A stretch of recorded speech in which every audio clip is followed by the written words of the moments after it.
Welcome to Off the Console, the hottest podcast that's all about gaming, tech news, and anything nerdy. This week we're covering the biggest news, including Triple Initiative. We're going to see what has gone down there. We've got Steam GPT. They're entering the fray of AI, potentially. Where's their data center going to live? I don't know. We could speculate about that later. Lenovo is getting hypervisor level cracks, and Linux is coming to France. So we have lots of good stuff for you this week. I am here with my co-hosts, Gardner and High Tech Lowlife. How's it going? Hey, what's up? Hey, Stefan. So thanks for joining me, guys. Let's start it out as always. We're going to mix it up a little bit. I usually ask Gardner, but High Tech, what have you been playing or doing this last week? Me, huh? I've been messing around with my Ein Thor. I've been playing Marathon and Slay the Spire, and that's all I've been doing this past month, to be honest. You're not playing Marathon on your Thor, are you? No, okay. I don't know if I would. I don't know if I would if I could. He wants to be competitive. He's got a lot of people to rip off and kill. He needs the maximum.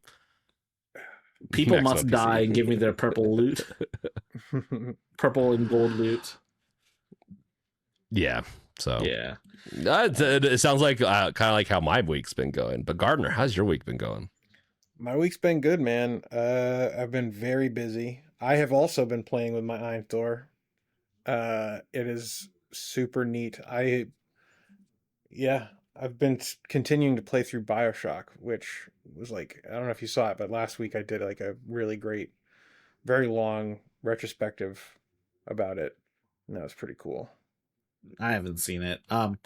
Wait, were you able to play BioShock in your Ein Thor? No, unfortunately, that has eluded me. I tried playing it on the Retro Pocket 5 through the Ein Thor, or through Game Native, and that didn't work. Actually, I don't think I've tried it on here, but I've been playing it on my Steam Deck.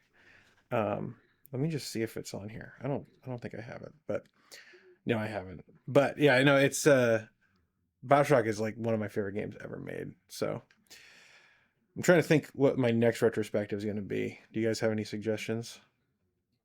Good question. I don't know. I mean, how about RTSs? You're an RTS guy. You know, I was thinking of like a Command and Conquer. Yeah, I love RTS games. They're my flavor. So that's probably my next deal. Command and Conquer is a good one. That's a really good one. James, how about you? What have you been up to?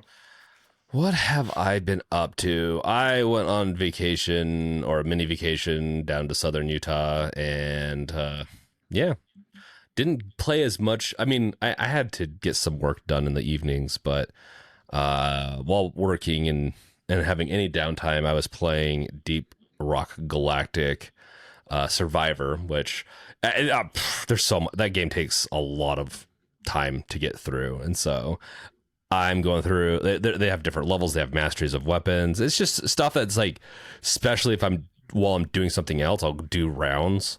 Something I used to do like with Counter-Strike, where I'd do a round and then do something else while I'm dead, because I'd kind of rush. And so it's kind of nice. I can get through, play a game, then do some work. But beyond that, I'm still eyeing over Slay the Spire. I need to get it, but I just know that it's going to eat my time, and I'm just waiting for this. Oh, yeah. It's going to eat your time up. I've barely had time to make my own videos. Yeah. And so I'm waiting to get to it until after this release with work. And so it's coming soon. I'll report back once that happens. Played some more Resident Evil Requiem too. Like I haven't finished a second playthrough. I usually with Resident Evils will play it through about 2, maybe 3 times, because they're just really good at their replayability is really good. They have lots of different modes to go through, different you can do things differently. So yeah, that's my week. And it sounds like we all had very like nothing too exciting of weeks, but you know, we've had amazing weeks in the past, so it's nothing to frown upon. But we do have a pretty good week of news. And before we get into that, let's make sure that everyone just, you hit that subscribe button, the follow button, whatever you're on, what platform you're on. If you don't want to follow us there, you want to follow us directly from the RSS feed, get the raw data, the raw story. You can go to podcast.subscribe2.me and follow us there, or you can do the next generation of what the internet should be, the Fediverse, at Off the Console Show at podcast.subscribe2.me. So, we also have a Discord. We have a Patreon. Well, I'll throw the Patreon out there. I mean, it's important. It helps fund the podcast. We have more and more amazing episodes. Like today, we talked about the spicy stuff going on with Iran and them targeting data centers. We also talked about a myriad of different things, like too much to go on, but I really enjoyed this week's bonus episode, guys, so I definitely yeah make sure to not miss that. That one was very spicy. It was very spicy, and it's spicy, exclusive to patrons too, so like, yes, there's a feed just for patrons over there. Yep, and you could even become a free member over there if you want to just keep an eye out for maybe the time to pull the plug. Not pull the plug. Wrong, no. What's the term? To actually pull the trigger. Pull the trigger. Pull the trigger. Pull the plug on this. We're done. It's over. But Don't pull the plug. Don't pull the plug. Please don't. Wow. Okay. Well, besides that, let's get into Triple I Initiative, and let's start talking about the reveals here. It looks like there's some on Steam also, but yeah, High Tech, you want to go get us into this topic?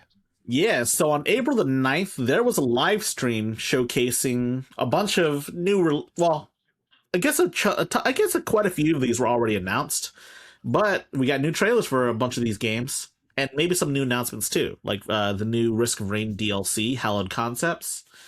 And some of these games I've never seen before, of course, new announcements, but there is one game that I'm most excited about on here.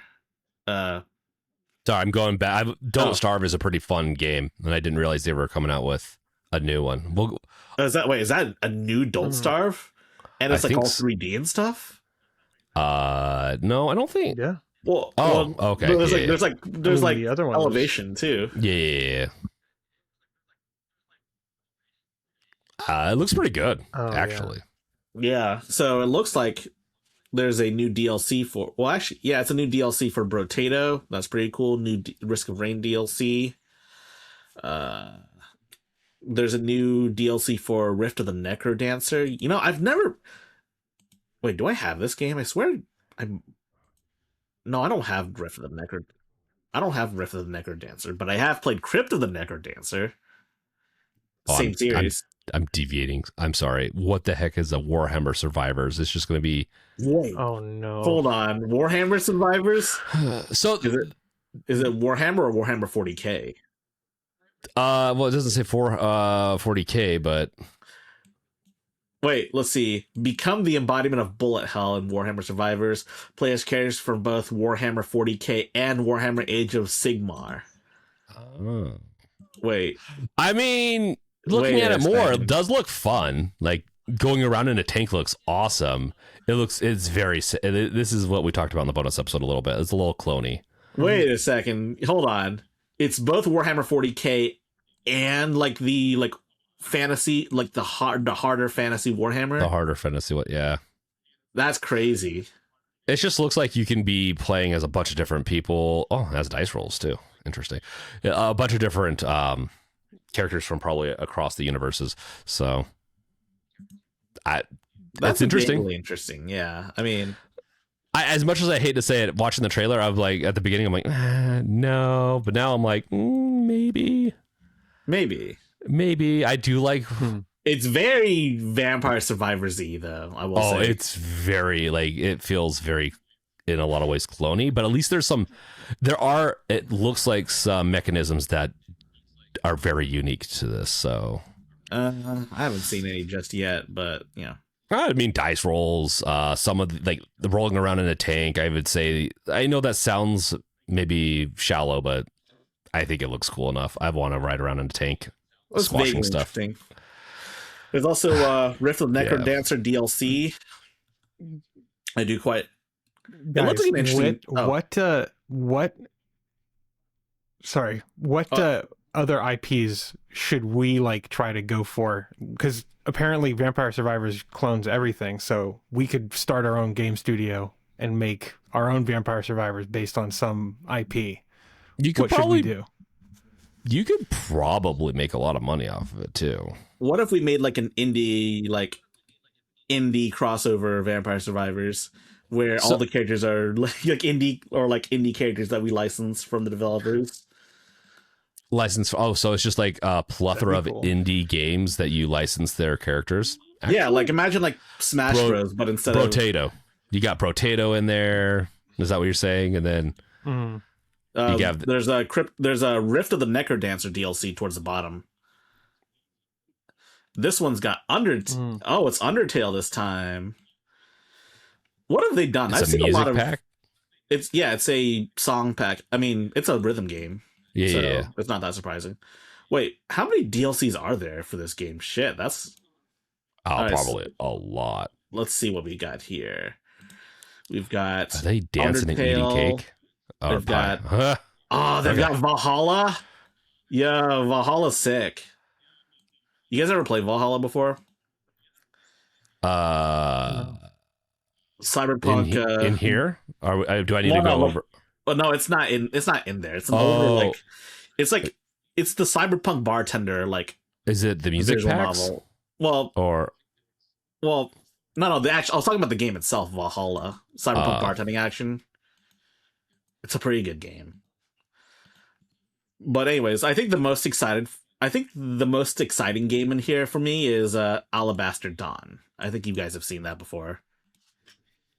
Like it's made by the same guys that made Crosscode. Alabaster Dawn. I don't think I've ever heard of that. Really, it's the game that's being made by Oh this. yeah, you were telling us about that. Yeah, it's made by the same yeah. guys that made Crosscode. It's really fun. I've tried the demo. It's really fun. It's a really good demo. actually, it does look pretty fun. And it comes out in May, which is next month. Holy crap. Huh. Maybe I'll pick up that indie subscription service and play this on it. No, I'm just kidding. Oh Lord. Just a nod to last week's episode. Oh no. Not last week. I'd pick up I'd spend I don't know. I'll buy the whole year subscription just to play one game. Would all that money then go to that one game if that's the only game I played that year? I mean, it sounds like that's if I remember correctly, they do dole out payments based on playtime, so I would imagine so. Yeah. Let's see. Everwind. Oh, Castlevania Belmont's Curse. They say it's not a Metroidvania. Where's It's towards the top. Oh, okay. Belmont's Curse is right next to Dead as Disco.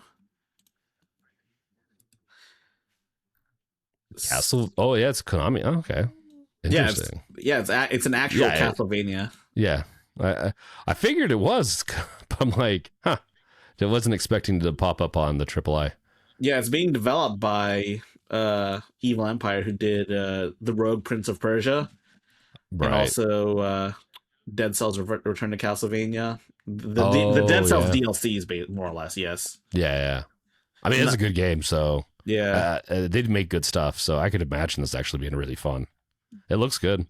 Oh yeah, it looks like a very interesting Castlevania for sure. See, we've also got Neverway. I remember this. Yeah, Neverway looked vaguely interesting last time I saw it. It's like a weird farm. It's like a weird trippy farm simulator / RPG. This? That's what the description says. It starts over on a farm. Okay. That's an immortal herald of a dead god or some crap like that. I don't know. It's a farm simulator, but I don't see any farming going on. Maybe she's farming souls. Yeah, maybe. It's very edgy. Honestly, it looks like it has that horror aspect that I enjoy. So it looks really interesting. I'm down. I'm down to try it out. I'd be down, especially Too bad it has combat. I'd prefer it to be a cozy game. Want to know? There's some. I see fishing. And Fishing for souls. Farming for souls. You It's know, like- I actually like the concept of this. Maybe I'll pick it up. They've for even my got the Steam pixel Deck. artist of Celeste on this too. Oh. But I Mhm. remember. Yeah. I thought it The looked familiar. grayscale to it is very interesting too. They do a really good job with the grace, like with this. Like the limited palettes. Yeah, it takes a lot. Like Oh, Disaster Piece. Disaster Piece did the wait. music for Fez. And Hyper Light Drifter. Dude, Yeah. man, I miss Hyper Light Drifter. That was such a good game too. It right, was. The Triple I initiative. Let's see how this year stacked to last year and the year before. Because I I'm kind remember. of Oh. solar poke. Yes, I need this. Just chop down stuff, make solar panels, be Man, where is the Eco-friendly. soul farming, man? advanced over. Where's the fishing for souls, man? Oh, but yeah, this looks like a neat, cozy game. I like cozy games. It's just there's so many, so it's so hard to play them. Over the Hills. It looks like another like driving simulator. Sorry, I'm going through some of these. I'm kind of getting more and more curious. Is it going to be one of those friend slop games that you It looks guys love It looks like to bash? a cozy game. Oh, It is cool. It's Gardner, I what think, if you got Emily on Neverway? You know, that one like kind of cozy game with like this, but like edgier. Gardner, you there with us? Oh, Oh, he no, we lost Gardner. we lost him. Oh no, we lost you, Gardner. Let me. I'm sure he'll be back. I dropped See. weirdly at a weird time last time too. Well, I wasn't in the middle of recording though. We gotta wait for Gardner to come back. But Well, I guess the show must go on. But the show must go on until he comes in far, far west. Man, we just made things harder for Gardner to edit. Us, maybe. Yeah, we'll see. But I'm curious, how does this stack compared to last year's and the year before's roster? Because you can look at like I the know, previous years. but now I'm caught up in like all these. I just want to click them.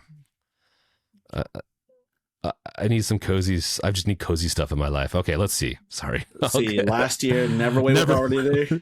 Never way. Katana Zero was there last year. Wait, Oh. for the free DLC that's like been 7 years in the making, I think. That's right. There was some good stuff from this last year's. Altars was good. I never finished it yet, but I really liked Altars. Altars is a really interesting concept. Oh shit! also have- Gardner's internet went out. Oh no! I don't know what we're gonna do. Oh fuck, man! We'll just keep going. Would you? Or does he want us to wait? Like, I'd prefer us to keep going. But if you think it's like, because we can still talk about this for a while. Enshrouded was there? Well, I don't even think that. I thought that was released in like 2023, 2024. Huh. It might Maybe be a DLC. Well, no, Enshrouded was in early access. That's what you were thinking of. Oh, well, okay, guys. Like, if it's an early access and it's complete enough, I count it as released. I hate to say it. I mean, that's fair. That's fair. No, But- no, I'm not human. I played this on stream last year, and this was a really fun game, actually. Like, another, I would say, big success showing its Blaze face in Blue here. Entropy Effect was also shown off here too. Good game, by the way. It's a roguelike based on Blaze Blue. Yeah. Oh, but what about 2024? I remember there being some major bangers in 2024. I don't know if they beat the ones in here. We'll have to see because I'm like I said, like Altars probably out of all these, Altars was really good. Like surprisingly, Slay the Spire, it's okay. Slay the Spire 2 was announced in 20 in this one. Man, I don't know, man. This is very hard to. Oh, we had the Rogue Prince of Persia. How World, that was for an update though, right? Yeah, I mean, Yeah. yeah. Risk of Rain 2 was for an update too. I would still say, as far as original concepts go, I would probably still put my money on Altars being the most original out of all these. But Slay the Spire 2 is probably the biggest one for sure. Definitely the biggest one out Yeah. of like all of these years, to be honest. Yeah, I I think the only definitely thing bigger would be like if Capcom announced a game in the Triple I initiative, but that they did, what they didn't they? announced? No, Oh no, that's no. You're thinking of no. Konami. I'm thinking of Konami. Yeah, Yeah, no, Dino Lords. Yeah, no, I mean potatoes, of course. Yeah, I Oh. think it looks good. Like these all look interesting, like in the sense of 2024. But yeah, like Slay the Spire too. Like Slay the Ooh. Spire is a success story in the indie sphere of things. I think Alters didn't do as well as it could have. So I wouldn't say from a financial standpoint it was probably the biggest success, but originality and concept of like how big it is, it's pretty good. Barotrauma got a DLC. You ever heard of Barotrauma before? No, is this in the 2024? 2026. It's in the new one. We're going back and forth. Okay. You ever play FTL? Yes. Yeah, so imagine that, but you're in a submarine. Interesting. I don't want to be I want to be in a spaceship in FTL. Okay, but like I know. I'm just these games. There's so many of them. It's so hard. Where is Barrett? it's scrolled out a little bit. Dude, I have such a hard time finding stuff. It's right next to Shift at Midnight and Crop. Oh, this. Yeah. Yeah, it's for a DLC. The game's It's for a already DLC. out. I've seen this game. Yeah. Yeah, I want to pick it up though. It looks interesting. I've almost forgotten I agree about with it, you. but FTL is like one of my favorite like games in like the past. These are really honest. These are so hard because I almost prefer these types of games on my phone or iPad. Because they're very clicky and I can just do other stuff or watch. Like I can watch my shows, I guess, while I play it and just chill on the couch, right? Like, well, I mean, there are ways to run Barotrauma on your phone. Probably, I mean, you could stream it, or you have an Android device. You have an Android phone. I do mobile development, so I have both. I run iOS for my main. You know what you could do? You could run it through like Game Native, or wait, the game is open source. The source code is out there for this for Barotrauma. Yes. What engine is it built on? Do you know? I don't know, because that makes a big difference. Like if it's a proper like Godot, then there's a good chance I could port it over if I really wanted to play it on the iPad. I mean, that's a lot of big words. I posted the GitHub repo. It's just there for you to look at. That is what a rabbit hole. Gardner's not here to frickin' rein us in. I'm gonna blame him for this. Don't worry. We'll give him the play-by-play. I feel like I feel bad that the show has to go on without him, but we don't have to. We can wait for him, but yeah. But I don't know how long he has to call his ISP. I don't know how long it's going to take for him to get his internet back. Yeah, I've had the internet go out for a day or two before, so I mean, this is I have such a struggle. I will say this: I have a struggle when games go open source because I think company like these people deserve to make a living. But I also it's a mono game. It's a mono game. That's what Google's saying. Mono is like a C# environment. Yeah, but I don't know if that's purely an engine though. Like, what's the engine? That's interesting. Gardner says they have a pre-recorded message saying they're aware of an outage. They don't know when they'll come back. Would you be able to join on your phone? Actually, not a bad idea. If you want. It's good. Doing tech support. Yeah, so Dude, they're doing releases in here too and all everything. Dude, this is going to be my new obsession, I think. Yeah, so Gardner, we got an update from Gardner. He says that there's a pre-recorded message saying that they're aware of an outage of internet, and he doesn't know when the internet will be back. So we don't know much about what's going to happen to Gardner for the day. Well, he could join us on his phone. I asked him if he could do that, but until the time being, I guess Triple I Initiative. There's a lot of neat games, and James just found a new obsession. I did find a new obsession because like Mono is like a good like a cross-platform C# like framework more or less but I didn't think there must be some like engine kind of underneath it that Mono uses that's supported. So yeah, this is going to be my new obsession. Like I'm looking at these they must do a really good job of cleaning up their branches too, because there's only 3 branches. That's crazy. Unless they just develop off of Stage. So apparently, Mono is based off of XNA Touch. If you guys remember XNA, that's what I believe it's what Terraria is built off of. Oh, interesting. Yeah, it's like the old it's like the Microsoft XNA. If you guys remember, that's like an old engine that 80 devs used to use, but then Microsoft stopped developing it.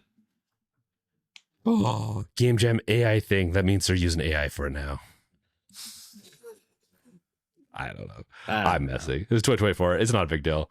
Everyone knows my stance on AI. Of course, the source code does not. Of course, the source code probably does not include assets. So there's a solid chance that you will need to buy the game to actually, get the assets. To actually get the assets to use inside ports.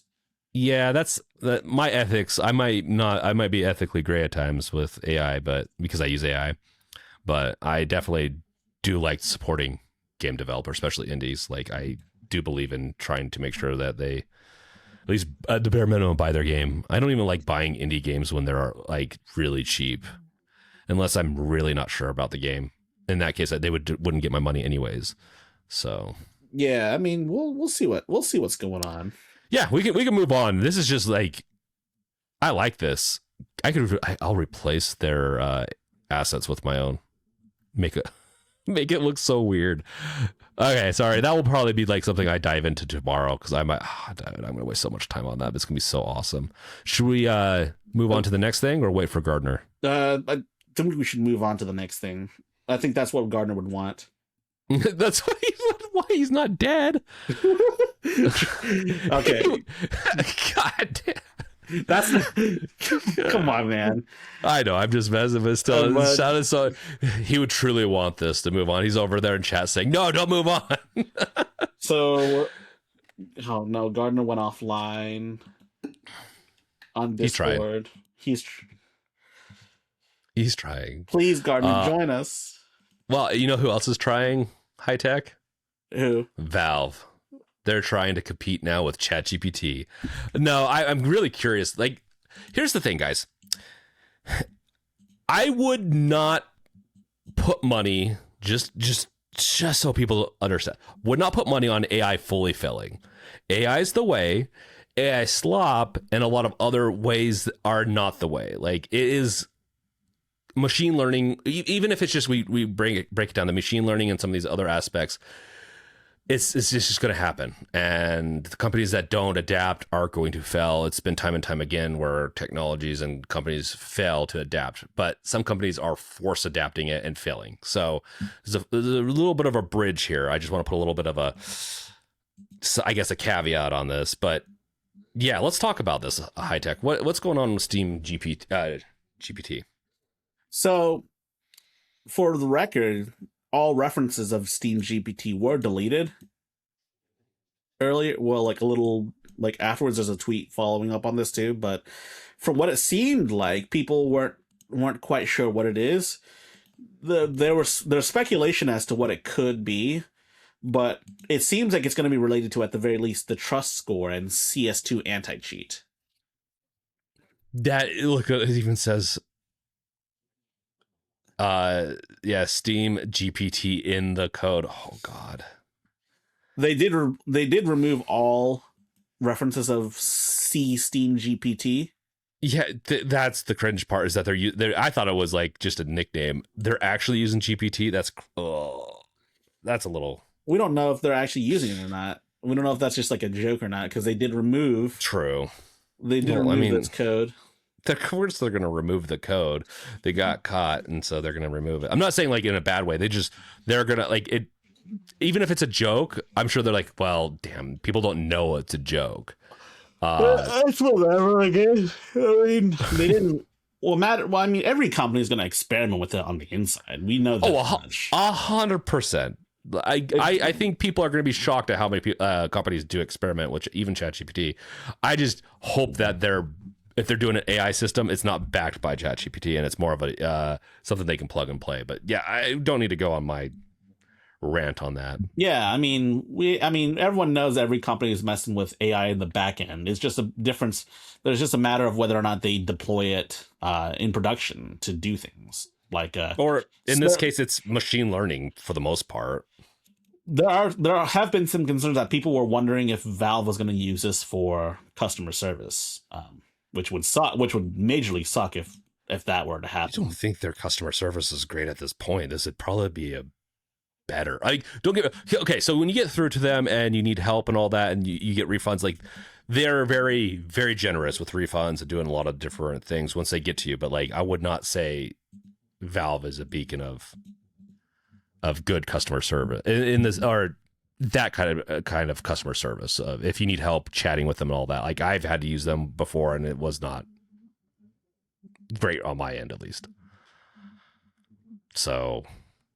Using something, I mean, and I've created AI chatbots for my company to help with like knowledge bases and stuff like that, where I give it a framework of these are the things that you can respond to them. It's not really like it uses a little bit of AI, but the AI is more for generating the conversation to make it feel natural.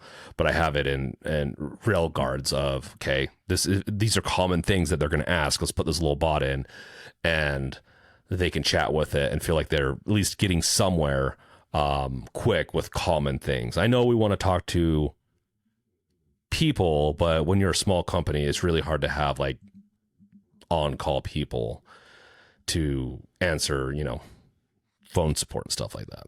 Oh man, I don't know, man. But this is all just speculation at this point. We don't really know what Valve's going to use it for. We don't even know if Valve's going to actually use it for CS2 anti-cheat. And CS2's anti-cheat is supposedly notoriously bad. So I think this is a great way. I think they should create their own LLM and create an anti-cheat that, if I was Valve, I'd be pumping major like millions and millions of dollars into the anti-cheat sphere. If they really wanted to just decimate Windows and really like try to provoke these companies going over, not provoke, but like attract these companies to move over to Linux more and more and the Steam OS, they should be like, they have billions of dollars. They should be pumping at least 100 billion into like an anti-cheat solution, at least. And I would agree, but like at the same time, though, Valve does have an anti-cheat system. They are using their own like in-house one, and it's not great. They need a new evolution, meaning they needed just not even an evolution. They need a rewrite. And so, if I was them, I'd be experimenting with an AI trained LLM that's very, very specific with its machine learning on anti-cheat and DRM, specifically to just not be bad, I guess. Because there's I don't know. That's just my that could be a really good use for anti-cheat, because no one likes cheaters, right? Like once a game gets compromised enough, and Valve has had plenty of games have become compromised because they can't keep up with all of their games that they release. Like Team Fortress 2 is a great example. It goes back and forth on just having horrendous amounts of hackers in it. And AI could help them keep up with it, or they could, hire more people. I know that they want to keep it small, but it does hurt. Like, this is the dark side of Valve, that they don't want to hire people. They don't want to, they just want the best. And we kind of get hurt with games that have been going on for a long time, that the anti-cheat is not great. Yeah, I mean, I wish Valve would invest a lot more in anti-cheat, because honestly, the anti-cheat situation on Steam OS is not looking so hot. It's not looking hot anywhere. Like, yeah, I mean, the anti-cheat companies are the game companies will bid on the cheapest anti-cheat that barely they get by. They're band-aid solutions always, like the people at least I talk to that play online a lot. That's what they say. And so I don't play online enough. I don't feel like I see enough cheaters, but but then again, I come back from the good old days of like Counter-Strike Source and Counter-Strike 1.6 where it was blatant. People were not hiding cheatings. When you were in a server and then someone was cheating, you knew it. Nowadays it's much more covered, but AI is great at this. This is like one instance where AI would be really good at adapting and finding and improving systems. And this is the biggest failing of SteamOS right now is like anti-cheat games don't want to, these game companies and everything don't want to run on Linux. And this is where they should be solving the problem. It's one of the final little pieces for SteamOS to become the gaming operating system if they can solve this. Man, I don't know what the hell to do with the end. I mean, I would imagine like the way I'm thinking, surely they could run like an anti-cheat software in the servers, like, right? Like, yeah, instead of like forcing everyone to like download and install kernel level anti-cheat. So I've talked about this multiple times. I'm not an expert on this, but just from the concepts of how machine learning works, there's a lot of tells, especially when you're using machine systems. Now, on the flip side, I'm sure anti-cheat will become more and more AI based so that they can put in try to mimic humans more and more. And we're going to always go back and forth. That's why I kind of think they need a system that adapts. So they needed an adaptable anti-cheat system that on their servers first, just bare minimum, that filters through and tracks each input, like each user. And what you do is you'd watch what their frames were, how they move, and a couple other things. And then over time, you can create a profile to say whether or not they're compromised or not. Flip side, you could also run a smaller version on the user's machine, and they already do some of this tracking already on the user side, but then they want to do kernel level, so it's extra invasive. But I definitely don't think getting more invasive is the way to go, unless they want to do a paywall, which I would be for this, where if they want to go and do, maybe that's how we tackle it. We've talked about this before, or at least I have, about I wouldn't be against, if a game I really like to play online, I would not be against being gated with my phone number or some type of ID system. I know other people don't like this, but make it so that people can opt into it if they want to play in servers with people that have this setup. That's definitely another way they could tackle it and kind of just have a two-sided system. But yeah, I mean, shit, man. But that wasn't the only thing Valve was working on, though. We got to talk about their FPS estimator too. That's probably the bigger news, because that's actually something that Valve seems to be working on, and it looks like it would universally benefit everyone. So Steam could soon show estimated FPS based on crowdsourced player data. I've thought about building this into the. I just need to finish my projects and actually build out the stuff I need to build out. Yeah, man, don't start that Barotrauma port until you actually finish a project, man. I don't know if I do a port per se. It would be more like I'd be messing around with it and just because I guess if I got the assets, I wonder if I could port it over to iPad and then just like, hey, here you go, guys. I'll just do a pull request. But yeah, that's besides the point.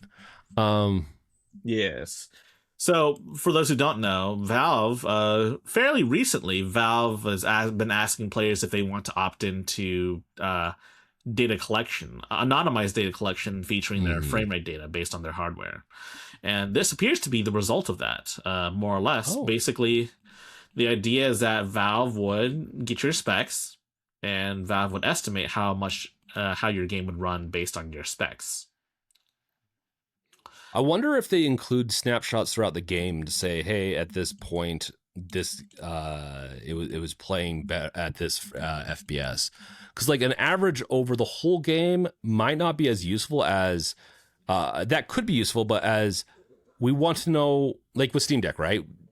I'm sure everyone in the Steam Deck community, especially that do YouTube videos, have been in some way have done this where we've made a video where we only play the first few minutes of a game or first half an hour even, but like playing the end of the game is very, very much more taxing than the beginning.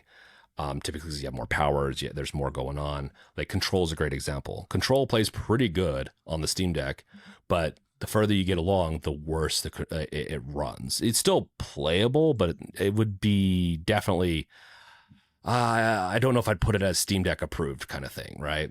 So Right. So, of course, this is probably most intended for things like the Steam Machine or the Steam Deck, where it's all one SKU, and everyone's got the same SKU. They've got the same processors and whatnot in the Steam Decks and Steam Machines.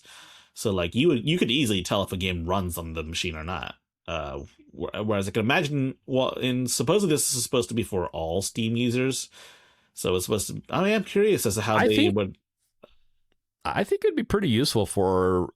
So and it would also, I think, data study wise, like I'd love to see a data study on this. I hope they do it, but the CPUs don't. Once you get to a certain level, let's say like an i5 and then up, you're just not going to affect your gaming nearly as much as your GPU. So you could probably go off of averages off the GPU. So, it would be interesting to see though how much the CPU does affect it. And if it doesn't affect it much, then you could probably still get averages off of just the graphics card itself.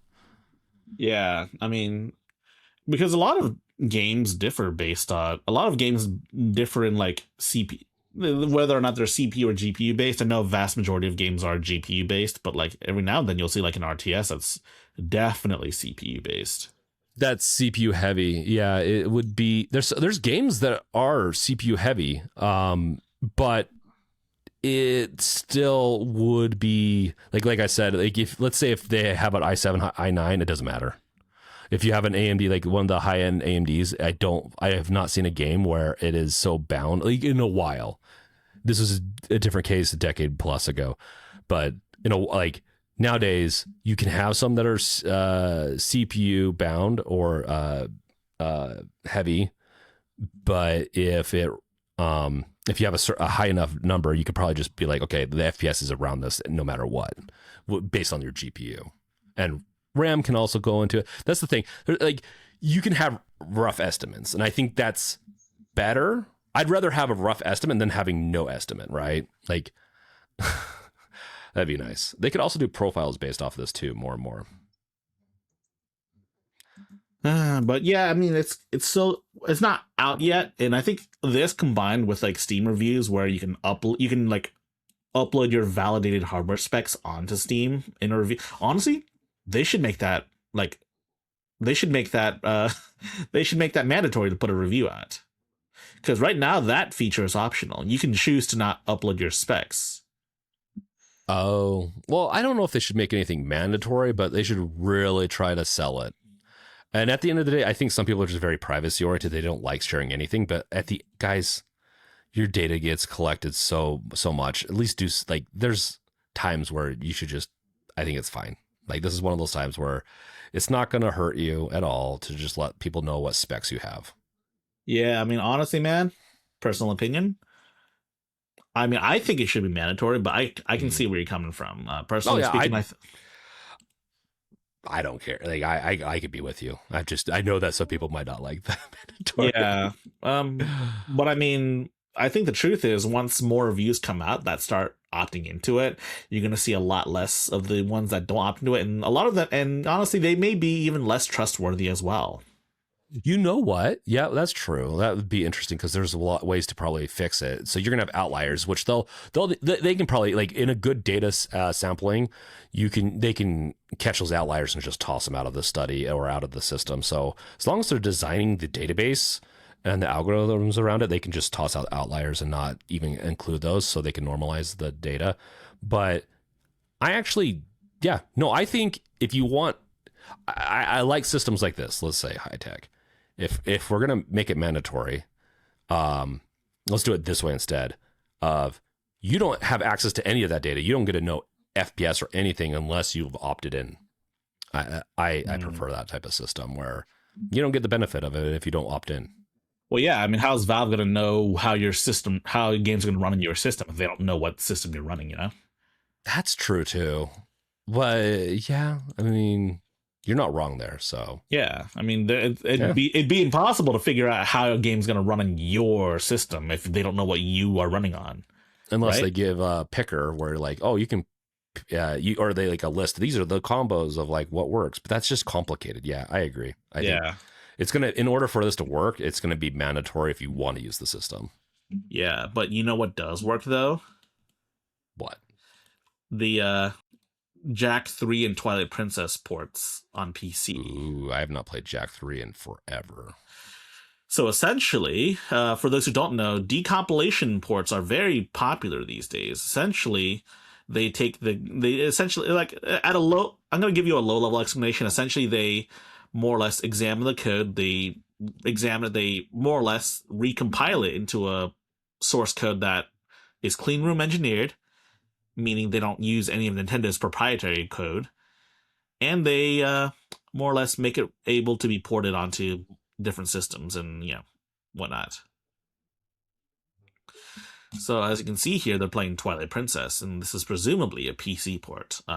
Twilight Princess is almost done. It's not quite complete, but the Jack 3 port is. Oh. Yes. The Jack 3 port is finished. I have a video of that. Yeah, it's in the other article that's linked. It's in the other article. Yeah, I linked 2 articles for this one. So it's through what they call OpenGoal, and they've been using OpenGoal to more or less port Jack, the entire original trilogy. Now, this is one of those games where I think the only way to play it is have original. Wait, no. Did the first Jack come out on PS2 or PS1? I think PS2. Like they have a they're PS2. all PS2 games. They're all PS2 games. Okay. Yeah, I think I own a bunch of them still, but because I played them way back in the day. But yeah, it's the only way to play is on an original PS2 or if you pay for their service. Yeah, so the only game in the Jack and Daxter series that I believe hasn't been ported yet is Daxter. Daxter's on PSP though. Yeah, it's on PSP. It's easy emulate. It's easy to emulate, but it's. I mean, that's not a PC port, so to speak, right? Ports are drastically better than emulation, in my opinion, in the sense of like I find them. I hate dealing with emulators. Oh, and apparently, Jack X Combat Racing has not been ported yet either. Is that what's that on? Is that just PS2? PS2. They haven't ruled it out just yet, but they're not sure if they're gonna be decompiling it. They're not entirely sure. Yeah, Jack 3, man. Jack 3 was so edgy for its time, for a kids, for like a kids game. Oh man, yeah. I mean, honestly, man, I've never played Jack 3. I've played them all. Yeah. Damn, where's Gardner, man? I miss Gardner. I'm sorry, I'm not enough. Man, we feel incomplete. We feel incomplete without the triumvirate, the bros. It does. It especially starting out. Yeah, it feels. Yeah, but I mean, this is very interesting. I'm a little more excited for the Twilight Princess port. Huh. It's super. It's coming. It's coming soon. It's gonna be a PC port. And Zelda port and the PC ports of various Zelda games have been very good. Like, you've got Ocarina of Time, Majora's Mask. Heck, you even got one for like A Link to the Past, too. Even though there isn't a whole lot of support for that one, it's still pretty cool that we're seeing stuff like this. No, I agree. I love seeing this. I think this is also a good initiative for, like preserving games, right? Game preservation. Because there's nothing more open than the PC platform where you can play it on Windows, Linux, Mac sometimes. Just depends on how everything compiles. I do wish we could unify the graphics API layer more and not Microsoft really did a lot of good stuff with DirectX, but they also, because it's proprietary, it also just really screws up a lot of compatibilities at times, but at least you're able to do this. You can't do this on a console. It's like there's no tools to do it on a console. And so at least we have this for preservation's sake. Yeah, I mean, truth be told, yeah. So like emulation is fine. Twilight Princess runs great on Dolphin on almost everything that has a decent amount of power, but I think this is the next frontier of game preservation, just being able to port games to whatever systems you want. And, there'd be a lot less overhead than emulation too, I would say. A lot less overhead, also abilities to modify it too. That's kind of cool. If you can Easier essentially modding. port it, it should make it a lot easier to modify and do mods for it. So Yeah, I mean, shit, man. It's crazy. you know what else is crazy? Uh-oh. The What ads else on is the crazy? site. Wait, is this right? Yeah. Linux gamers didn't do anything wrong, but they might pay for Windows piracy anyway. You deserve it, you bastards, for using Linux. Yes. So full context. Essentially, what's happening here is that very, very recently there's been a new type of Denuvo crack made available called the hypervisor crack. But the thing with the hypervisor crack is you need to disable all sorts of Windows security features. It runs in the kernel, so it runs before Denuvo has a chance to validate anything, and it just works. Wait, hold up. They can't use kernel stuff. That's only for the anti-cheat and anti-piracy software. So you thought, but you thought wrong. Yeah. And Denuvo's paying the price by having all of its games like wide open now. Yeah. The problem though is that you have to disable all sorts of security features, and you have to run a kernel level driver essentially, which is not which if you don't trust things like Vanguard for like Valorant, then you should not be. Then I don't think you should be trusting this either. Dude, probably less so, to be honest. Valorant's garbage in the sense of their anti. Is it the anti-cheat or is it both? Like I can't. Yeah. So, what do you mean? Their DRM software. Well, for Valorant. No, we don't need to get into that. Valorant. The truth is that this sucks. Denuvo, and the concern with this XDA dev. This XDA dev writer is that Denuvo may pivot towards kernel level DRM, which would suck, and it would also cause issues with Linux support too, because Linux, because like Steam works with Denuvo right now. The existing form of Denuvo that we have to deal with right now does work. You can run Denuvo games on your Steam Deck. Just don't change the version of Proton too many times, or else Denuvo will think you like switched PCs like 50 times. I think this is gonna. I think there's just gonna be more piracy. This is not going to fix the problem. You can always, like, if it's running on the system, unless you close it more and more off, and then you're just going to make it so that more and more people move to a different system, and then you're going to want to support where everyone's at. I mean, that's why Windows is still a thing. Yeah, because that's where everyone's at. But like, this is just promotes piracy more than anything. To be clear, though, this hypervisor method does not work on Linux. You cannot run pirated Denuvo games that make use of this hypervisor crack on Linux. It straight up does not work due to the nature of it being kernel level. But of course, if Denuvo were to do anything kernel level, then there's a solid chance that Denuvo games may not work on SteamOS, which would suck balls, especially for Valve. Especially since Valve is trying to push the Steam machine forward. They're still trying to get this thing out there to the masses. Saying. I know that we talked about anti-cheat earlier, but DRM is similar. Yeah, so. DRM, we were okay with it because DRM does work. Like most forms of DRM does work on SteamOS. Like Denuvo does work on SteamOS, but if it doesn't work, then say goodbye to AAA games on the Steam machine. Yeah, well. I mean, they could try it. They'll be complaining they're already suffering at times, some AAA games. If I don't know. I'm very off put if I can't play it on SteamOS, unless it's because I'm also a sucker for nostalgia. If it's like a Resident Evil, if it's like certain types of games, I just won't buy it. Like, okay, cool. I'll wait or do whatever. Like, I just don't inconvenience me.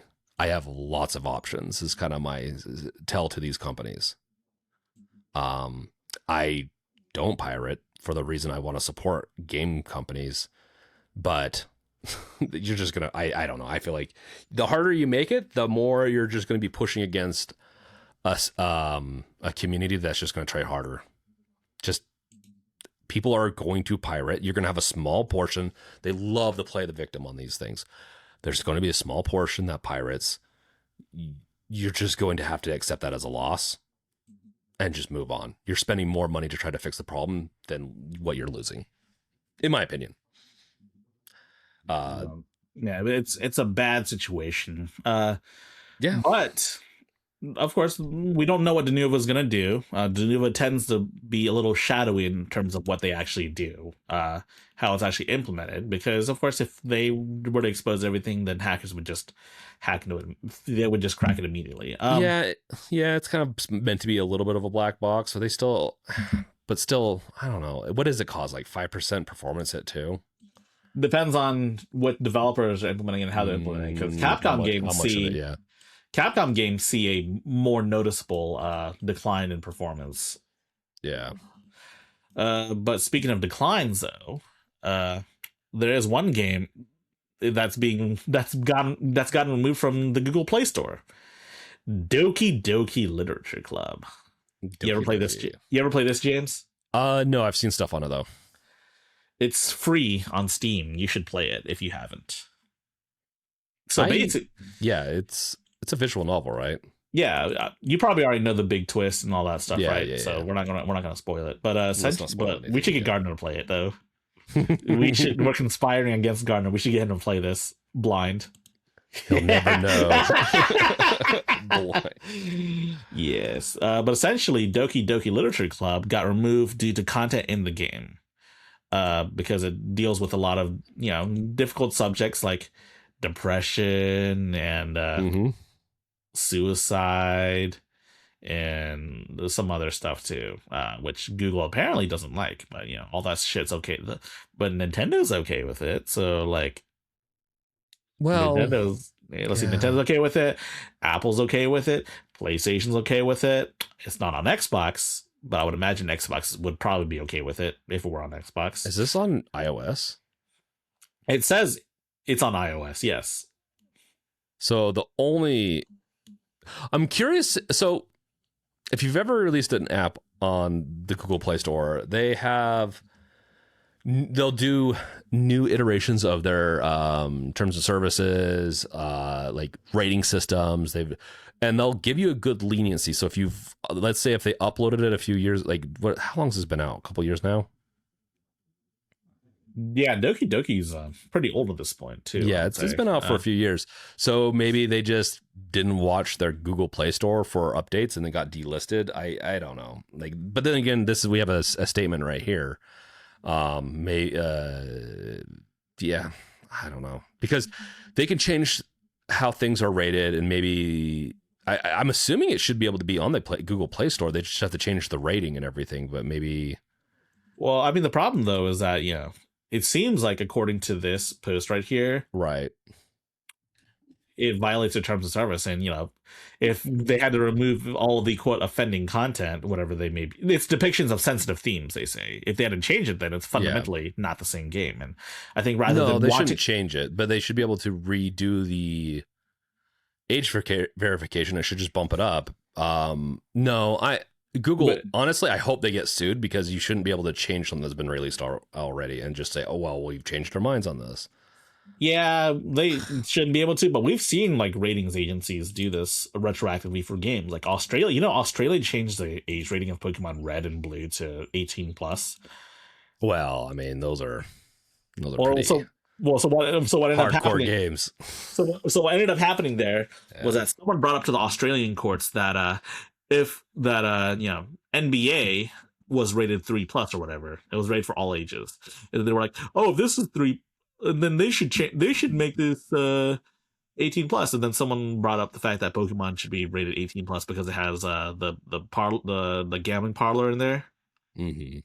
And fucking Australia did it. They did it. They made it 18+ due to a one gambling minigame. That's why Pokemon games don't have a fucking a pachinko parlor in there anymore. I mean, it worked, I guess. There you go. But EA games and NBA 2K are still all ages. So that shit doesn't make any sense. Yeah. The shit smells. Yeah. It's weird. It's weird that it's available on. I mean, you're gonna have like games are art. They're gonna tackle sensitive subjects, painting, books, whatever it be, and so, just blocking it and not age gating it is really weird. On this, and I have a feeling this will be resolved over Yeah, time, but we'll see. Google. Yeah, like Google straight up said they said Google straight up removed it. It's not like they gave us a warning, but they didn't want to change the game, so they removed it themselves. No, it's Yeah. Google straight up removed it instead. Yeah, and they've done this before where they've had they removed it for various amounts of reasons, and then they've reinstated. So I have a feeling I hope Google will bring it back, but what a joke. Google's Google, man. They don't reconsider anything, especially for things like YouTube. Like the amount of YouTubers that have complained about getting like age restricted for some bull crap reason, and then Google on Twitter says, "Oh, If we're they're looking big into enough. it." If Yeah. you're big enough, Doki Doki's big enough. It could, but yeah, if you're small, they definitely don't really care. But for big ones, you can YouTubers. We've seen it. It all depends on how big you are. They definitely care. Yeah, So. I mean, really depends on if you. I don't know. I've seen some big ones get screwed over by Google as well, like True. Corey X Kenshin. There was a controversy like a while ago where Corey says that he was playing a game that everyone else was playing, but only he got age restricted, whereas everyone else didn't. And it got to the point where he just assumed, where he made a video about it, and he either said that YouTube's either playing favoritism or they're racist. Which I mean, yeah, sucks. Yeah, YouTube, Google, get your shit together, man. Yeah, Google for sure. It's probably just Gemini stuff. Gemini's running the company at this point. Yeah. Yeah, speaking of running the company at this point, though, over specialization of staff in the gaming industry. Interesting. Yeah. So, spending decades working on one thing only to realize you can't do anything else. Guilty Gear creator discusses dangers of modern AAA development over specialization of staff.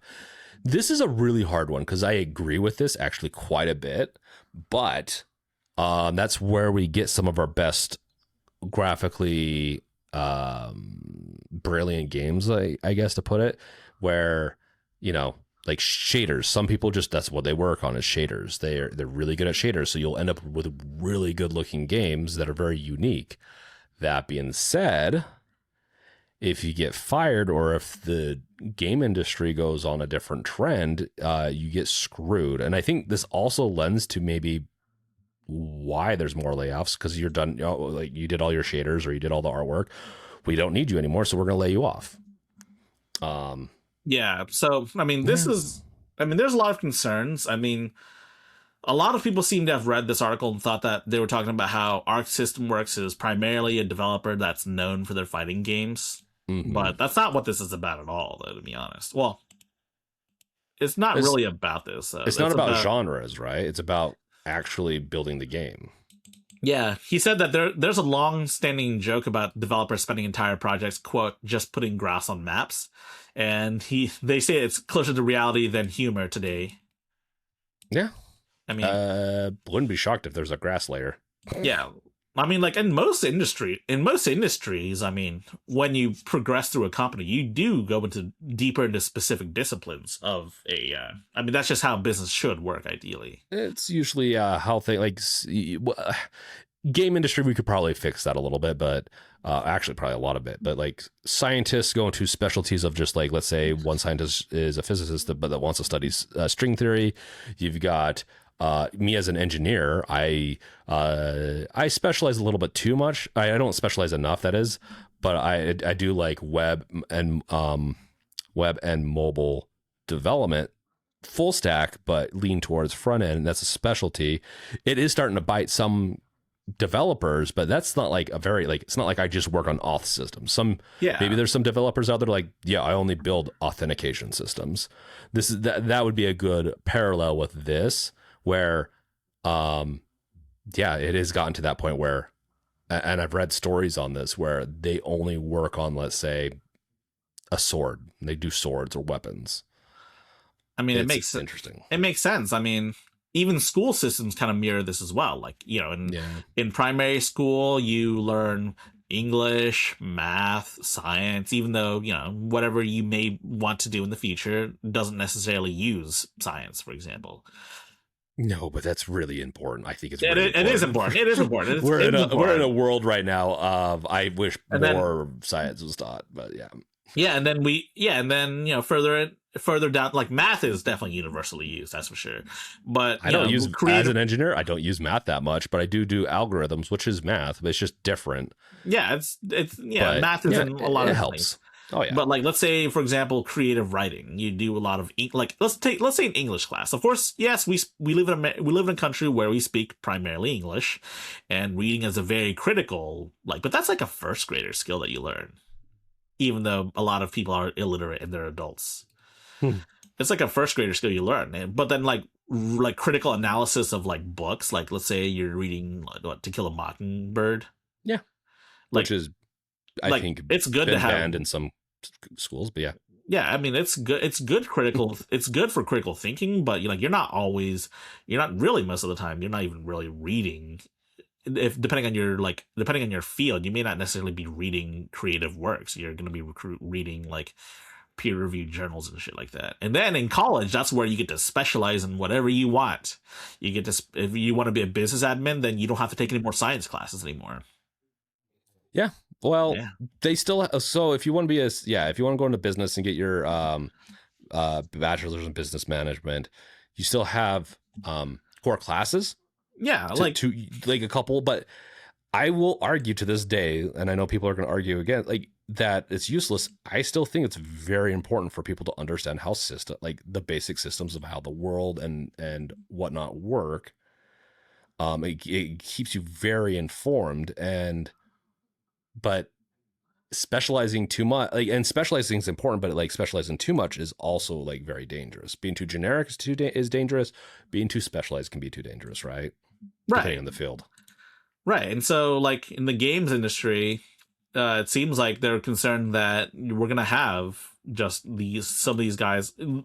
I think Ishu Itari's concerns is that more or less, if you specialize too hard in one thing, once you get laid off, you're going to have a hard time finding a job, because not every company needs whatever you're going to do. Like, let's say you're a sword modeler. You're gonna have a hard. Let's say you get laid off, then you're not gonna find very many companies that need sword designs too. Let's be honest. What's a recent game that came out that you love the sword in it? The name escapes me. Oh yeah, it's the live action one, right? Out of action. Oh no, you're talking about the one that doesn't let me use a sword. Yes. High guard. So in this case, that was nepotism that hired that sword guy, right? They're like, he needs a job. We'll put a sword in there. They can't use it because the sword guy doesn't know how to actually hook it up, but it's gonna look good. No. I think it's dangerous route. I definitely say if you're going to go down these routes, try to push for complexity in your generalization, I guess. Don't get stuck just doing one thing. You will be more and once that one thing's done, you'll be more likely to be laid off. But also, if people go away from that trend or that type of technology, because the people will even go into certain technologies and specialize. So then if we go away from the industry, then you're kind of screwed. You're stuck in this legacy industry where you're going to have a lot harder time getting into getting a job. But I don't know, man. It's a weird situation to be in, because it seems like the whole paradigm of what we should expect in a job is changing. Because I remember growing up thinking that you should get hired by a company and then work there forever, and then you get rewarded for your loyalty. But now, obviously, that's not necessarily true these days. I mean, it hasn't been a thing for 15 plus years. it was taught that, I was told that, growing up, and then once you actually hit the marketplace, that loyalty is not a thing amongst companies. Yeah, like the best way to advance your career nowadays, I hate to say it, but it is to just jump around companies every like what 5 years or so. Yeah. It's bullshit to be honest, but It sucks. But the thing is, they killed pensions. We don't have pensions, so 401ks can travel. There's a lot of things like we kind of screwed ourselves over, and the lawmakers screwed us over to be in this type of industry, and where it's almost getting more of a gig industry, and stability is kind of toast. But my mic fell. So yeah, it's going to be man, it's I don't know. AI is also making it so you have to specialize into using AI tools. I mean, I have to do that to keep up with the trends, to make sure I'm still hireable. There is just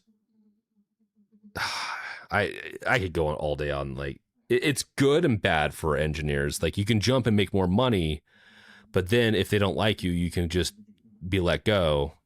And I will say probably the most annoying thing on this is that I've worked at companies where I leave, they get super offended. But before I left, they laid off some people, and they sure didn't care. Like they said they were sad, but they sure didn't care about loyalty at that point when those people were doing well, and they laid them off because they just wanted to lay off some people.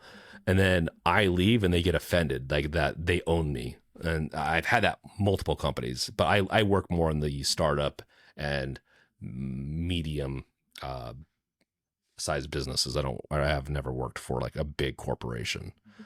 So yeah, we don't need to beat this topic down too much, but it is very, I think, important for people to understand if you're listening, like careful what you specialize in. Make sure you know how to make a game from scratch, like not from scratch, but like from an engine, know how like other parts works in case you needed to shift your specialty over, or to be not just a mono specialist, but you can be like a multi-specialist and have maybe multiple that you can jump back and forth. That would be good, in my opinion.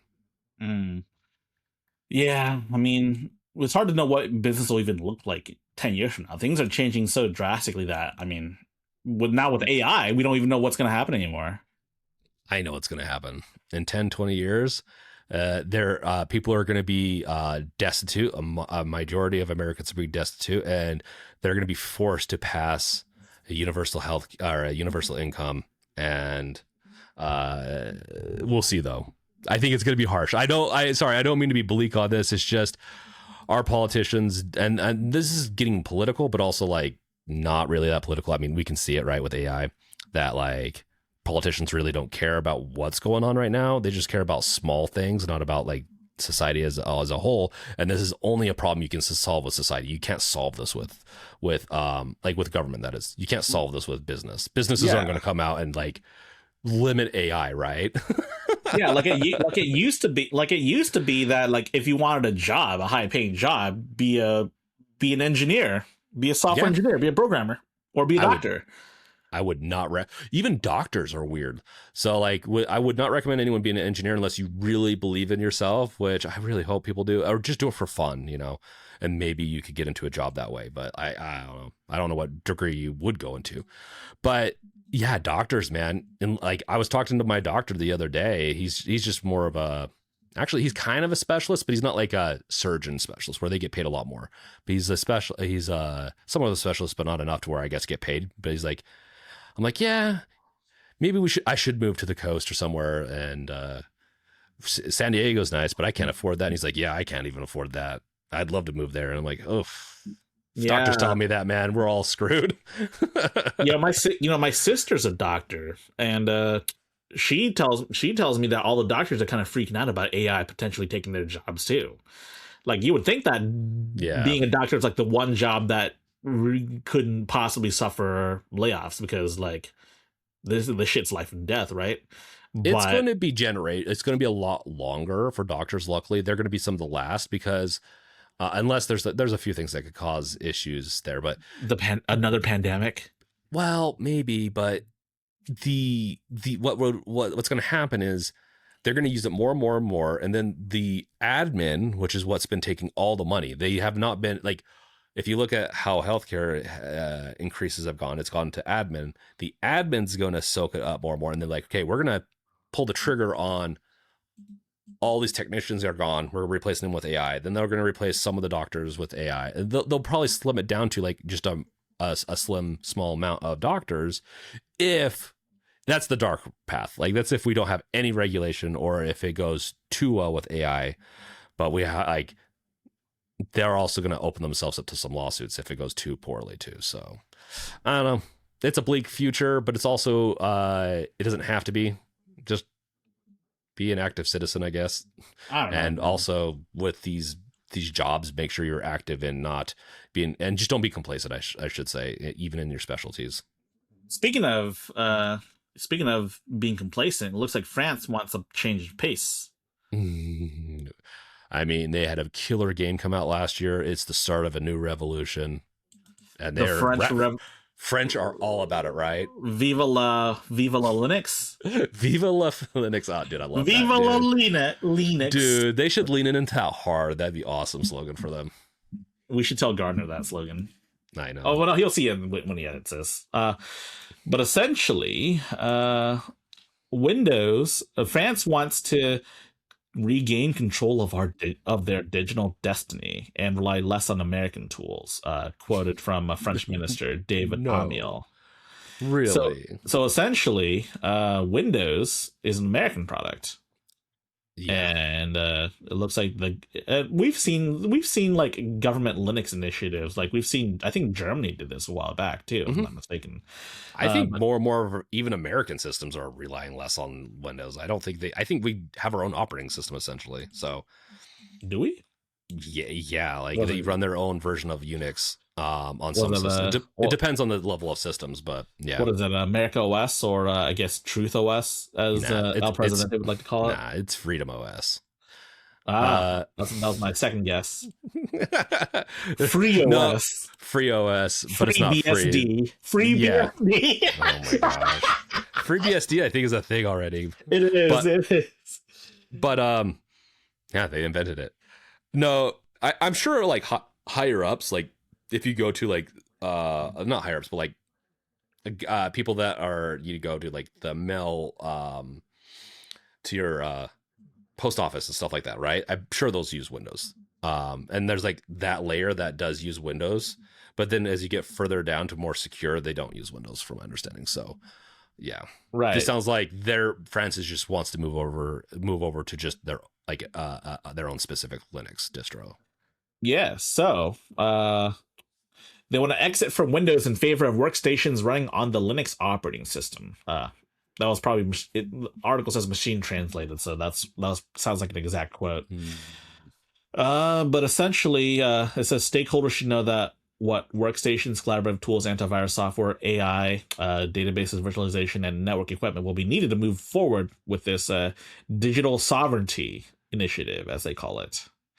And not just underlying OSs, they're moving 80,000 national agents, National Health Insurance Agent Fund employees to open source projects. Like instead of Microsoft Teams, they use whatever. Instead of Zoom, they use whatever, and Dropbox they use whatever. So it seems they should be moving away from some of those much sooner, like Microsoft. Absolutely. I don't really know what would be a good open source alternative to Teams or Zoom. Dropbox is easy though, because you just run NAS and run like true NAS or whatever. Yeah, there's a lot of different ways to handle that. This also opens up a good market to where if people want to start making maybe products that can be whitelisted and they can just take it over. There's a lot that could be done Teams wise. Teams is just mostly video calling, right? Well, no, Teams is also chat too. It's well, yeah. I mean, yeah, but it's like a chatting system, and so I've used Teams. I hate Teams so much. I hate it so much. I hate Teams too. So they can and the way that they can have different levels of control of your system. I hate that stuff. Okay, so, but yeah, I bet Gardner would know what alternatives are. yeah, he's running some. Like there's ways to do it. It's not quite as polished, but I wouldn't say Teams is also a very polished thing. Teams also comes with calendars and some other stuff.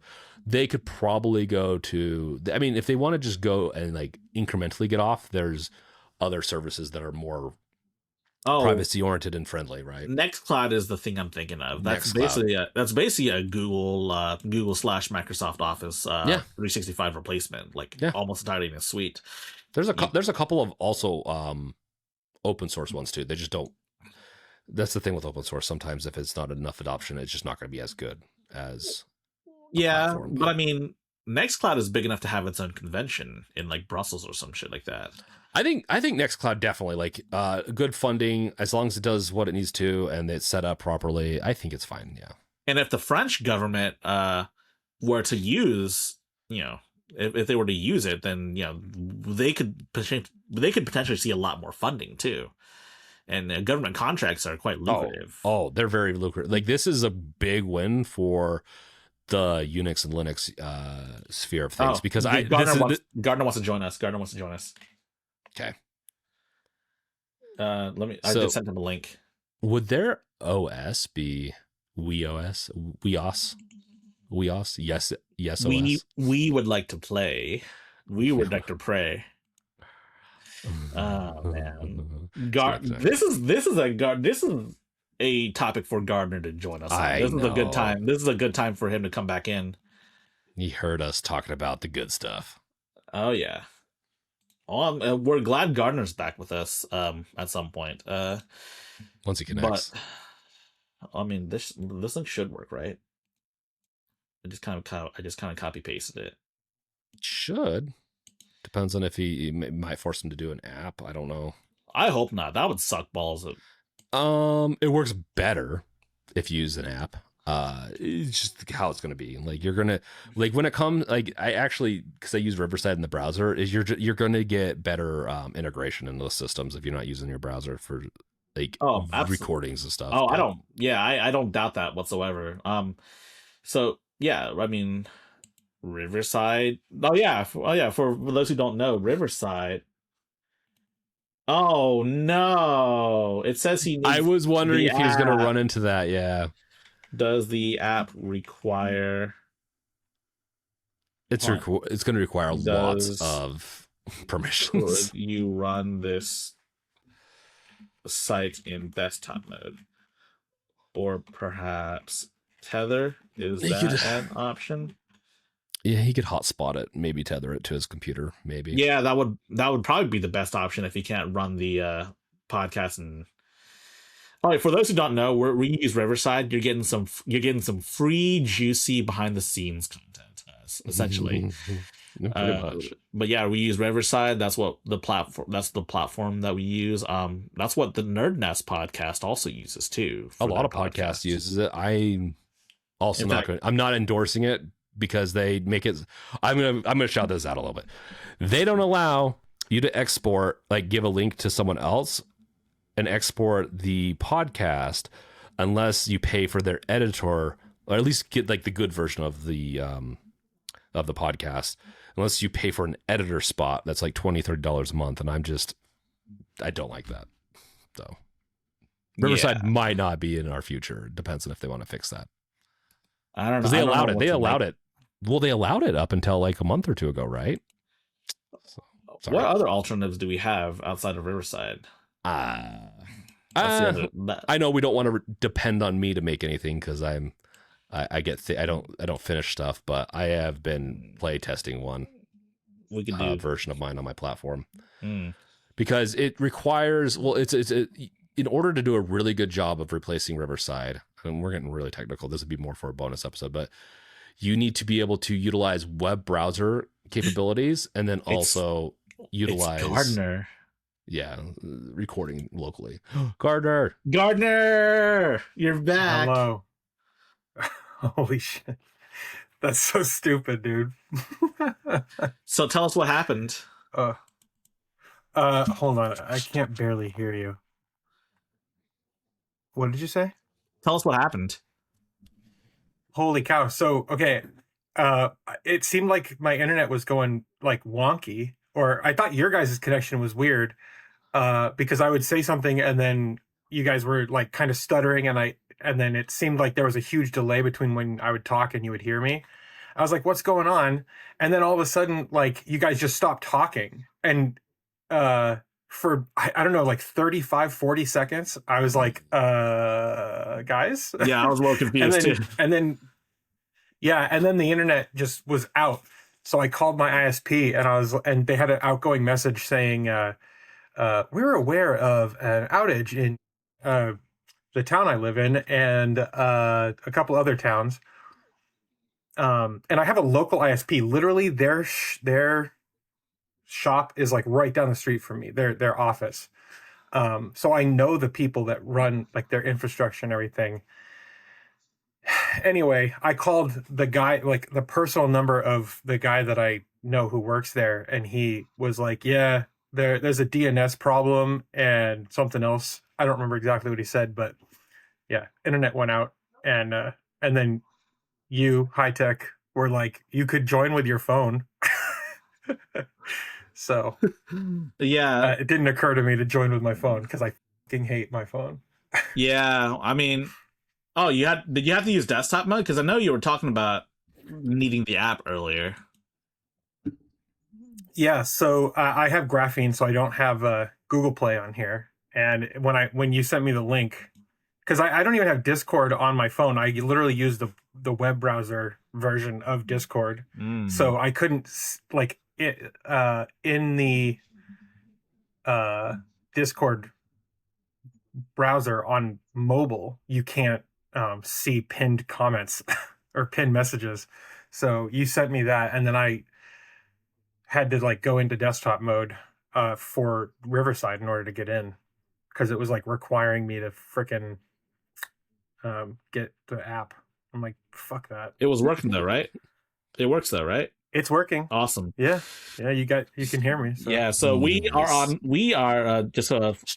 on the French topic. Français, The French topic. the French topic. They switched from Windows to Linux. Oh yes, that's awesome. Viva la Linux, as they say in France. And so they're like replacing teams, and we're discussing like what they would replace it with, and we thought like it would be a really good. Yeah, so for you they're to have some not insights just, too. yeah, they're not just switching OSs. They're also switching like a lot of underlying software that they use, like literally switching Teams, Zooms, Dropbox, just to name a few. I figured you'd probably know a couple of good alternatives, right? Like I think Nextcloud. We mentioned Nextcloud, but I don't know of many other good alternatives too. Yeah, Nextcloud is great for like replacing OneDrive or Google Drive. And then Lust. I don't know what else would it. The hell's Lust Suite? I think this might be what they're replacing it with. So they might be doing it in house. Maybe they're taking open source and expanding upon it. I don't know, but When I was in Berlin last year, there were a couple of like open source devs who were pretty salty about the French government, like just doing their own thing. Like they're making open source software or whatever, but they're making it like they have kind of that not invented here mentality, like Canonical with snaps and shit. So people, they were maybe that's what's going on here. Like France wants full control of the whole stack. I mean, it makes sense given that this is the government we're talking about. government level for sure makes sense. Yeah. La Suite is interesting though. It is interesting. I mean, it looks nice from here, but so is this going to be like only used for the government, or are they going to nationalize it to where you could also, if you're a citizen, you'd utilize it? That'd be interesting. There's no way they would. If it's free. Yeah, there's no way they would put up a whole website for this if this was only going to be used internally, right? I agree with that. Like this makes it feel like it is to sell the public too. But I mean, that seems like that's what they're going to be using. La Suite. They're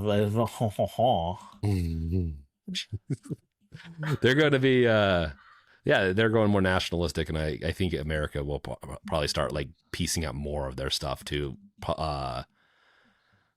companies, which it can become insecure, and dictates, like, I don't want Microsoft, dude. If you've ever used Microsoft Teams, like, if this is like, oh, we're gonna go a national route too, but we're gonna privatize the national route, and we're just going to say, if you want, as a citizen, want to use Microsoft Teams for free, you can. You get this license or whatever, and that's what I'm afraid we would go. And I hate Microsoft Teams with a passion.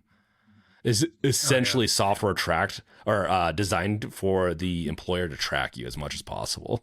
Yeah, La Suite is interesting. Yeah, La Suite looks interesting though. Wait, you said it was I've heard it called bossware. Wait, you said it was called. Have you heard that term? No, I don't know what that means. Bossware. Like that sounds. It's spyware for your boss to spy on you. Yeah. It might be. I mean, they got to make sure that you're not leaking shit to China or some shit like that. Which I totally. Well, Microsoft Teams anyway. Yeah. I'm sure La Suite has similar features too. I mean, let's be honest. Maybe. I hope mean, they don't. Then why just use Microsoft Teams at this point? So that Microsoft doesn't also spy on you. So that Microsoft doesn't spy on your boss, spying on you. Yeah. I mean, and with the way the world's going, like, more and more companies will rely, like, we're killing our, like, Microsoft, all these companies expect to not be dealing with government level and a lot of other countries where we're just pissing them off. Why would they want to choose to be with us when they could just choose a different route? Yeah, I mean, David Amiel, a French minister, said that they must become less reliant on American tools and regain control of their digital destiny. Quote. I kind of paraphrased it, but you get the idea. They want to rely less on specifically American tools. You know what? I agree with that. America needs to rely less on American tools too. No, I think now, like, doing more of a nationalized route, or like a route of relying on your like countries, maybe just rely more on what you have domestically, and so so it was a good way to do. Wait, Gardner, you said I was in Berlin. The like next yeah, when I was in Berlin. Oh, I said I was in Brussels. I don't know why. Earlier before we came back in, we're like Gardner went to Brussels. Yeah, no, I went to Berlin. I was supposed to go to Brussels earlier this year, and that didn't happen. I was probably thinking of that then. Whatever. Yeah. Brussels, Berlin, they both sound pretty fun to go to. Yeah. You know what else seems fun though? Claude Mythos. This is this happened like a week or two ago, and yeah, there's a lot of things around Anthropic that's happened, but yeah, Mythos AI model. Mythos is a pretty cool name. It is. Yeah. But essentially, they claim it's too dangerous because it's so good at cybersecurity and like pen testing. And they were worried that hackers can use it to pen test like multiple bugs that have been in software for years and years. It's so good at that, you know, it would destabilize all of our infrastructures and shit like that. Yeah. I mean, that's probably what was used, the 10 petabyte hack that we talked about in the bonus. Wow, that would be serendipitous if true. Finally, something to replace Kali Linux.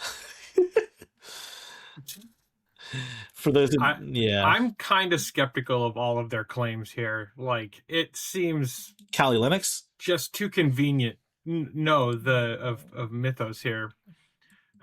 It's just too convenient that the AI bubble is like about to pop. It's like so close to bursting, and then all of a sudden, oh no, we've developed the most dangerous AI ever. It's so dangerous that we can't like release it because it would just be the destruction of everything. I don't know. I'm highly skeptical of this stuff. Yeah, as you should be. I mean, I think they're probably correct on the exploit, and like, they don't want to release maybe part of it because it could open up hackers to potentially use this for wrong purposes. But this is their marketing. They've done this for, I think, a year or two or multiple years. Anthropic has been known to do bombastic style marketing for their blogs. So usually, but then again, it could be because usually they do that. They've done this with past models. They release it and then it's not what they say fully, but it's still powerful. this could be them doing that, or just they said that they're doing that to then push off doing the model until later, and then they're going to rein it in. There's a lot of reasons, but it's not beyond them to do this type of crap. Yeah, it What sounds I like will viral say, marketing. yeah, it's probably viral marketing. What I will say is that Anthropic is more sustainable model, meaning they don't do image generation. They don't do a bunch of other types of generation. So they're probably less likely to get hurt really bad by the AI bubble pop.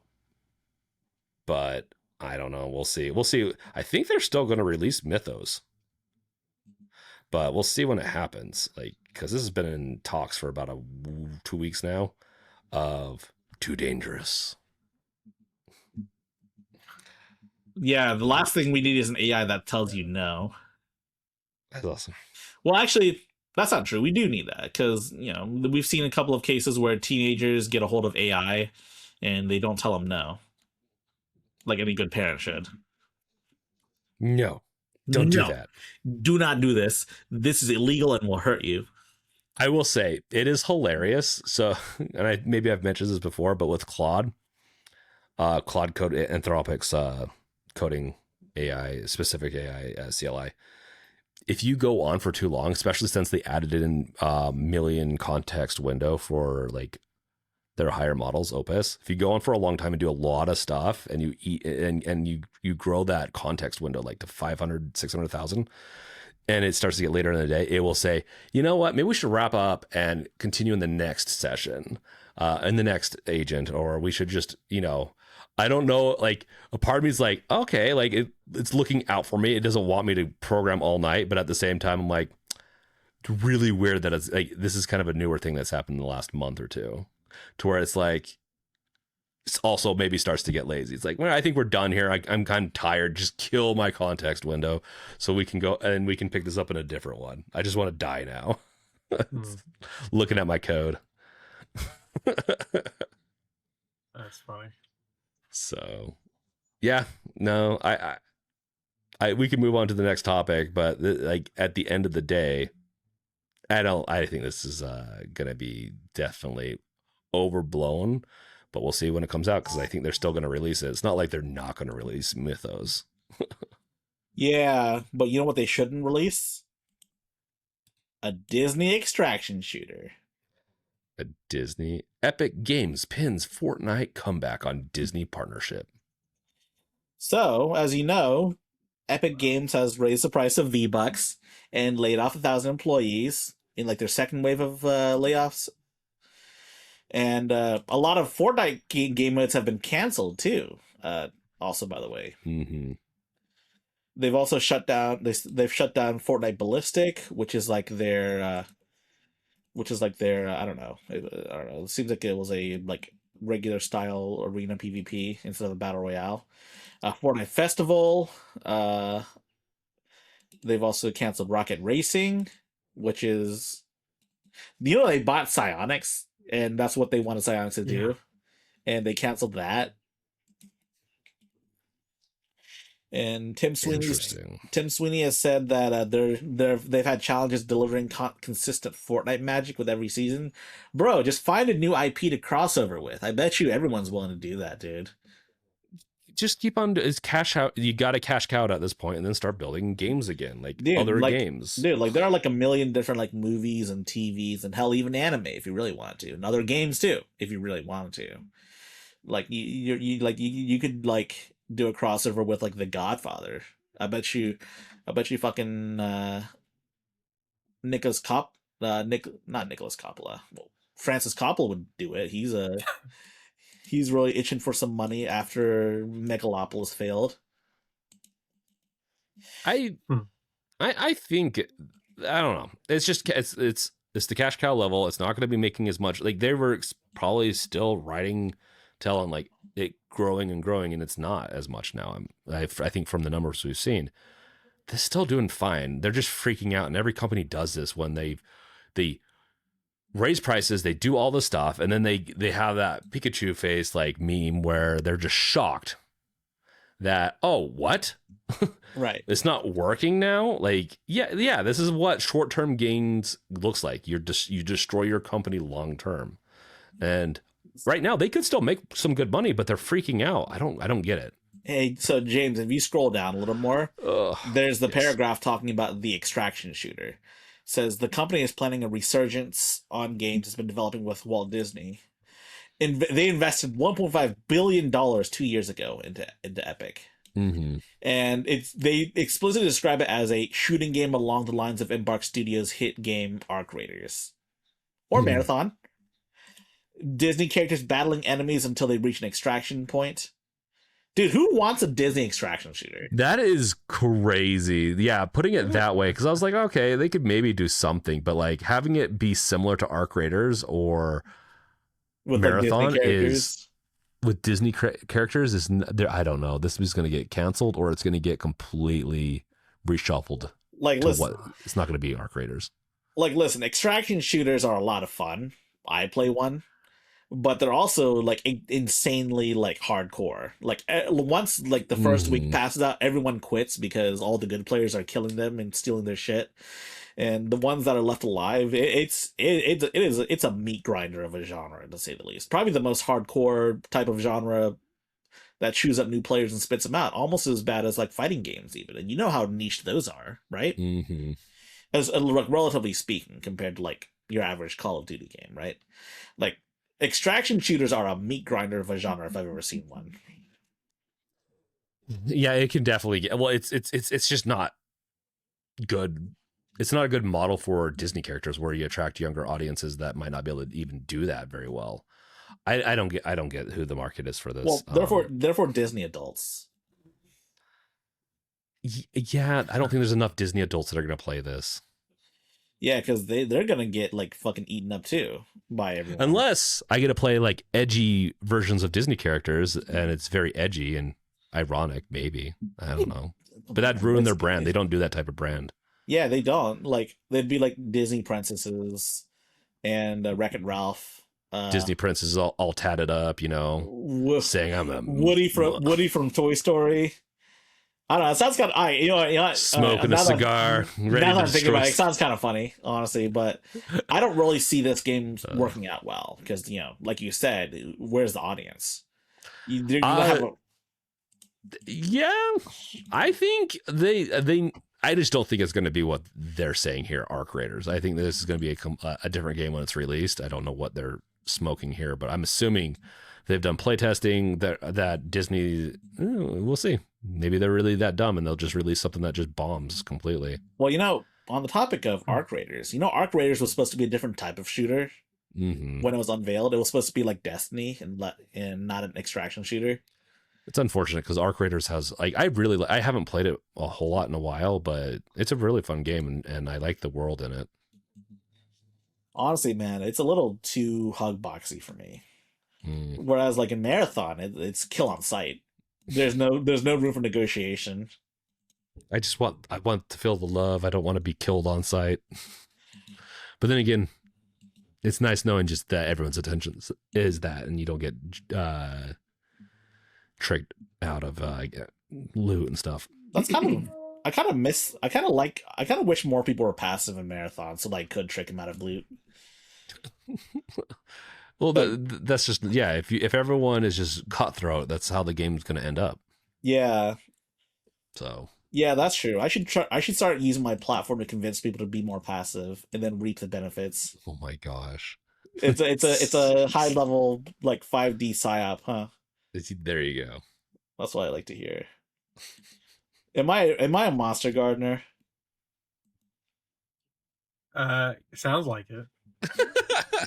Yeah, but but like I'm pretty cool though. just kidding. But I'm a cool monster, right? I'm a cool monster. That's why I'm even still on this podcast. I don't know, man. But I don't know. But the real talk though, the Disney extraction shooter seems like a very ill-advised idea. Yeah. Honestly, making any it seems ridiculous to me. Yeah, making any extraction shooter seems like an ill-advised idea now. Yeah, the market's already kind of flooded. Well, it's like if I think it's get better. If the biggest, granted, Fortnite isn't an extraction shooter, but like Fortnite is like the biggest online multiplayer game right now, and they're having trouble. It's like investing more money into, yet another one that's going to eat Fortnite's lunch. Even if it's like partially successful, it's going to be detrimental to Fortnite. It's like, I don't understand where they're coming from here. This is all like in the aim of like getting Disney to acquire Epic, is what I think. Well, I think Yeah. this is going to be in Fortnite. Like how Fortnite has multiple modes. I think this is going to be in Fortnite. Oh, I'm not okay. entirely sure, though. I could be wrong. In fact, we don't even... Well, No. no, Gardner! We're almost at the end, too. No, Gardner! So, yeah. For those listening, Gardner disconnected. Yeah. Gardner, everyone's just like, oh my Gardner gosh. Oh, that's right. Yeah, so like half the episode, most of the episode, Gardner's been gone because he was dealing with ISP issues. Well, And if I you don't know what want happened to a us, full version, like a full episode of him this week, the bonus episode.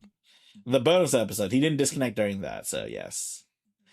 But I mean, I think it's a good time to... We pretty much need to wrap this up. Maybe he can join us. I'm sure it's just disconnected and he'll have to rejoin, but that's going to be a nightmare. Well, he did it under like maybe it's the same track, but yeah, stop speculating. Let's not bore the audience. I think we've pretty much wrapped up whatever we're talking about. Like, this is some interesting stuff going on in the world. I mean, beyond the interesting stuff we talked about in the bonus episode, but like Disney, are they going to do it? I don't think I've seen a Disney. I think Disney games have been popular in the past to an extent, but this is a big investment that they're doing into Epic. This is a big game that they're betting on doing really well. And if it's set in the realms of Arc Raiders, will they succeed? I'm curious what the viewers and listeners have to say about this. Do you think that the Disney game is going to succeed, and why not? Would you play a Disney extraction shooter? True. That's Would what I you want to play know. one? Because I don't think I would, but We don't even have any, like, if it's releasing this year, we don't even have any demos or trailers, right? yeah, I mean, we don't even know if the game is gonna be a thing. I mean, this is just an internal leak. Oh yeah, It's reportedly going to happen, but they could just cancel it midway because they see it's a True. bad idea.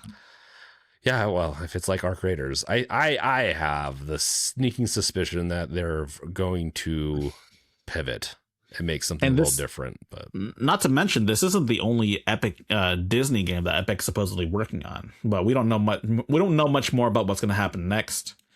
yeah, This is the only one that's had any sort of details whatsoever. well, them laying off developers also doesn't lend well to where I feel like they would hire more people if things were going well, and maybe they're getting ready for a rough patch the next year or two.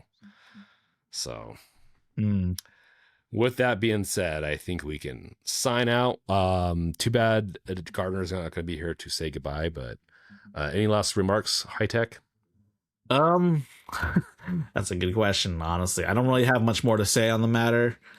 We had a pretty good episode, except for when Gardner disconnected suddenly. There's gonna be Gardner's gonna have one hell of a time editing the episode, to be honest. Yeah, Since he's editor. if he doesn't have internet, it might be one of us, but we could chat about that later.